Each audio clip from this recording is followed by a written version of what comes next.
चलते टक्कर लग जाता है। ये कहता है तुमको, हे गधा तुमको दिखाई नहीं पड़ा, दूसरा क्या कहता है तुम भी गधा तुमको दिखा, दोनों का झगड़ा शुरू हो गया। अगर उसमें से एक मीठा बोलता है सॉरी भैया तुमको कुछ लगा नहीं, वो कहेगा अरे मुझे कुछ नहीं लगा, लगा होगा तो भी उसके बोल से उसको कुछ नहीं लगता। इसीलिए अगर झगड़ा होता है कड़वे बोलों से होता है, इसीलिए हमें वाणी बड़ी मीठी बोलनी है ना। एक कहते एक कौवा था, वो दुनिया छोड़ करके जा रहा था, इतने में उसको एक कोयल मिली। कोयल कहते कि भैया तुम दुनिया छोड़ करके क्यों जा रहे हैं? कहते मैं जहां भी जाता हूँ, जिधर भी जाता हूँ, सब लोग मुझे पत्थर मार के भगाते हैं, कहते मुझे इस दुनिया में रहना ही नहीं। तो कोयल कहते कि भैया दुनिया छोड़ने की कोई आवश्यकता नहीं, मैं तो जहां भी जाती हूँ, जिधर भी जाती हूँ, मुझे कोई नहीं मारता, क्योंकि उसकी वाणी मीठी है। तो कहते तुम अपनी वाणी को अच्छी बनाओ, तुम्हें कोई नहीं मारेगा। इतने में कौवे की नजर कोयल के गले में जो हार था उसके ऊपर गई। तो कौवा पूछता है बहन तुमने हार कहाँ से लाया? कहते मैं स्वर्ग लोक में गई थी, वहां मैंने गीत गाया था, इसीलिए मुझे गिफ्ट में मिला है। कहता ठीक है मैं भी जाऊंगा, मैं भी गीत गाऊंगा। उसने कहा जाना, लेकिन अपनी वाणी को सुधार कर जाना। कहता ठीक है। लेकिन कौवा क्या करता है, उसको उतावला हो जाता है, उसको लगता है कब मैं जाकर के हार पहनूं। तो बिना वाणी सुधारते इंद्रदेव में पहुंच गया और जा करके कहता है मेरी बहन आई थी, उसने अच्छा गीत गाया था, मैं भी उसका भाई हूँ।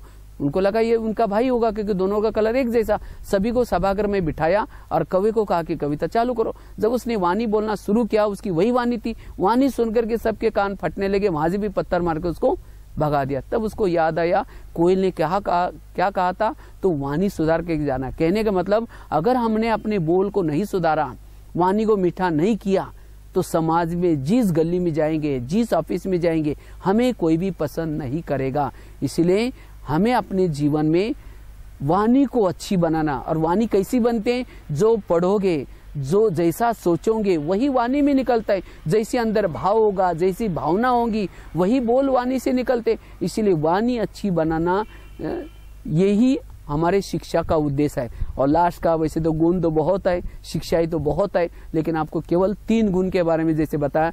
तो पहला गुण है सहन शक्ति का गुण, दूसरा है मीठी वाणी, और तीसरा है गुण ग्रहण करना।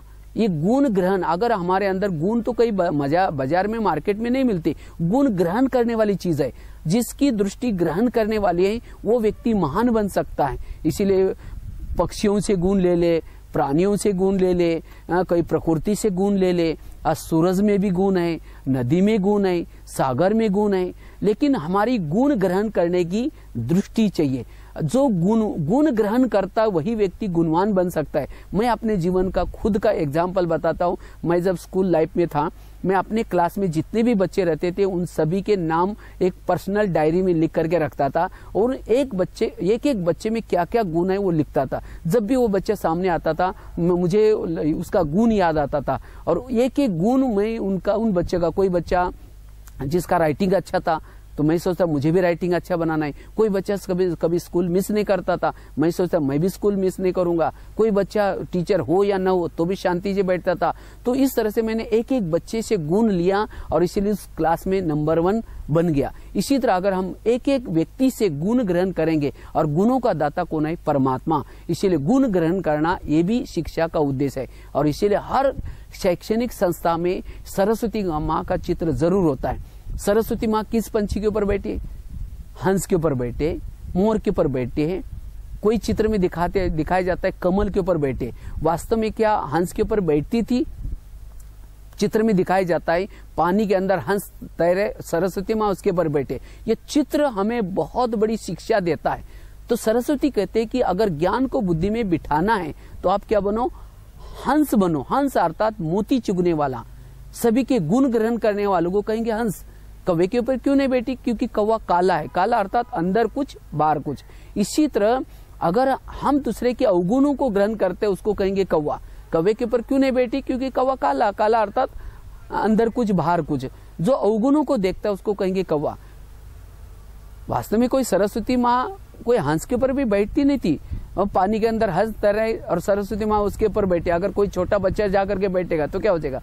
हंस भी डूबेगा और बच्चा भी डूबेगा, और सरस्वती माँ का तो कितना वजन होगा। तो कहने का मतलब अगर ज्ञान को बुद्धि में बिठाना है तो हमें गुणग्राही बनने की आवश्यकता है, सभी के गुण लेने की आवश्यकता है। कौवे के ऊपर क्यों नहीं बैठी? क्योंकि काला होता है। अब समझे कोई सर या मैडम हमारे सामने नहीं है, कोई माँ बाप हमारे सामने नहीं है, तो उन लोगों की हम बुराई करते पीछे से, वो सर ऐसे है, ये करते वो करते, और अचानक जब आए तो हाथ जोड़ के कहेंगे अभी अभी हम आपको याद कर रहे थे। हाँ, मना पीछे से उनकी बुराई कर रहे हैं और सामने से उनकी महिमा कर रहे हैं, उसको कहेंगे कौवा। अर्थात जिस व्यक्ति के अंदर कुछ होता है, बाहर कुछ होता है, वो उसके बुद्धि में ज्ञान नहीं बैठ सकता। और जब सरस्वती बुद्धि में नहीं बैठेगी, उसकी बहनें भी कोई नहीं आएंगी, ना संतोषी माँ आ सकती है, अर्थात वो व्यक्ति संतुष्ट नहीं बन सकता, ना दुर्गा माँ आ सकती है, अर्थात वो दुर्गुणों को नहीं निकाल सकता, ना वो शीतल बन सकता है, ना धन की लक्ष्मी आ सकते हैं। तो इसीलिए सभी देवियों को प्रसन्न करने के लिए सरस्वती को प्रसन्न करो, लेकिन सरस्वती तब बैठेगी जब हम हंस बनेंगे। तो आज से हमें क्या करना है, सभी के गुण ग्रहण करना है। जो गुण ग्रहण करेगा उसके बुद्धि में ज्ञान बैठेगा, और जिसके बुद्धि में ज्ञान होगा तो सभी देवियां प्रसन्न होगी, अर्थात वो व्यक्ति विद्वान बन सकता है। ये इस चित्र का अर्थ है। आज सरस्वती माँ मोर के ऊपर बैठे, मोर अर्थात पवित्रता, देखने में पवित्रता, व्यवहारों में भी पवित्रता, आपसी पवित्रता। कहा जाता है विद्यार्थी के 5 लक्षण, बक ध्यान, काक चेष्टा, अल्पहारो, ग्रह त्यागो, ये है विद्यार्थी के 5 लक्षण। मना हमारे अंदर ये 5 लक्षण, जिसके अंदर ये 5 लक्षण है वही विद्यार्थी है। अगर ये गुण नहीं तो विद्यार्थी कैसा कहलाए। इसीलिए हमें हमारे आचरण पवित्र चाहिए। आज कई बच्चों की बुद्धि कहीं और लगे रहते हैं। अगर उन छोटे छोटे बच्चों के अंदर पवित्रता नहीं, उनका दिल कहीं और लगा हुआ है, तो वो पढ़ाई में होशियार नहीं बन सकता। इसीलिए हमें कहा जाता है पढ़ेंगे लिखेंगे बनेंगे नवाब, खेलेंगे कूदेंगे बनेंगे खराब। इसीलिए हमें पढ़ाई में और कोई भी दिल नहीं लगाना है, केवल पढ़ाई में दिल लगाना है। इसीलिए पवित्रता का आचरण जरूरी है। उसके बाद दिखाया जाता है सरस्वती माँ कमल के ऊपर बैठती थी। कमल कीचड़ में होता है, और कमल के ऊपर पानी डालते तो भी गीला नहीं होता, कमल के ऊपर कीचड़ डालता है तो भी गंदा नहीं होता। तो कमल हमें बहुत बड़ी शिक्षा देता है। सरस्वती माँ कहते हैं मैं तुम्हारे बुद्धि में तब बैठूंगी जैसे तुम कमल बनोगे। कमल अर्थात आज दुनिया में इंटरनेट, ईमेल, फैशन, व्यसन, कितनी गंदगी है। अगर वो गंदी बातें मेरे जीवन में है तो मैं तो कमल नहीं बना, और जो कमल नहीं तो उसके बुद्धि में सरस्वती माँ कैसे बैठ सकते। इसीलिए हमारा आचरण, कमल वही बन सकता है जो बातों को अमल में लाता है। इसीलिए कमल बनना है तो गुण ग्रहण करने की ये हमारी आदत हो, तब जाकर के सरस्वती माँ को प्रसन्न कर सकते हैं।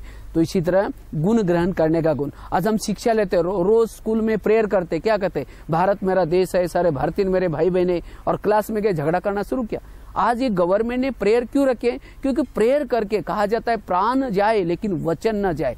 तो आज हमें स्कूल में जाने के पहले ये प्रतिज्ञा करके जाते हैं कि भारत मेरा देश है, सारे मेरे भारतीय भाई बहने, सारे देश में मेरा प्रेम है। लेकिन हम बाहर जाकर अंदर जाकर झगड़ा करते। उसे अच्छा प्रेयर को चेंज करो, ऐसे कहो भारत मेरा देश नहीं, या मेरा कोई भी भाई बहन नहीं, और आज एक एक को मैं मार के छोड़ूंगा। माने कहते कुछ और करते कुछ। इसीलिए जो कहते उसको करना, यह है शिक्षा। शिक्षा आचरण से दिखाई जाते हैं। इसीलिए पहले जमाने में टीचरों को आचार्य कहा जाता था। आचार्य अर्थात जिसके आचरण में वो शिक्षा है उसको कहेंगे आचार्य। लेकिन आजकल आचार्य कोई रहा ही नहीं, क्योंकि आचरण में नहीं, इसीलिए शिक्षक टीचर अलग अलग नाम दे दिया। इसीलिए हमें शिक्षा को आचरण में लाना है, और जो आचरण में लाते हैं वही महान बन सकता है। लास्ट में एक कहानी सुना करके पूरा करते हैं। जो भी शिक्षा है, कहते हैं एक व्यक्ति था, उसने 3 मूर्तियां बनाई थी। एक मूर्ति की कीमत थी 100 रुपए, दूसरी की 200 और तीसरी की 300। तो एक व्यक्ति मूर्ति खरीद करने के लिए जाता है, कहते कि कितनी में मूर्तियां, तो जिसने बनाया वो कहता है 100 रुपए, दूसरी 200 और तीसरी 300। उसने कहा क्यों भाई, कलर एक जैसा है, पेंटिंग एक जैसा है, दिखने में एक जैसे, कीमत अलग क्यों? कहता है मैं बताता हूँ। तो जिसने वो मूर्तियां बनाई थी वो क्या करता है, 1 रुपए लेता है। एक जो 100 रुपए वाली थी उसके कान में डालता है, वो 1 रुपया दूसरे कान से निकल गया, और इसीलिए कहा इसकी कीमत 100 रुपए। दूसरी मूर्ति ली, कान में 1 रुपया डाला, मुख से निकल गया, इसीलिए कहा इसकी कीमत 200 रुपए। तीसरी मूर्ति ली, कान में 1 रुपया डाला, पेट में चला गया, इसीलिए कहा इसकी कीमत 300 रुपए। तो भले दिखने में एक जैसे है, साइज एक जैसे है, लेकिन कीमत अलग अलग क्यों?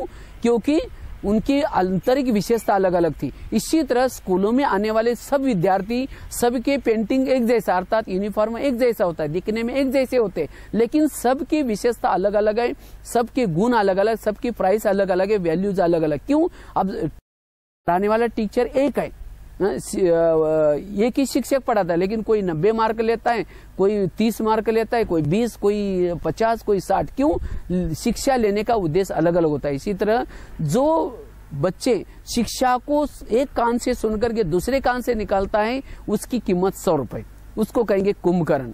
माना सुना और दूसरे कान से निकल दिया।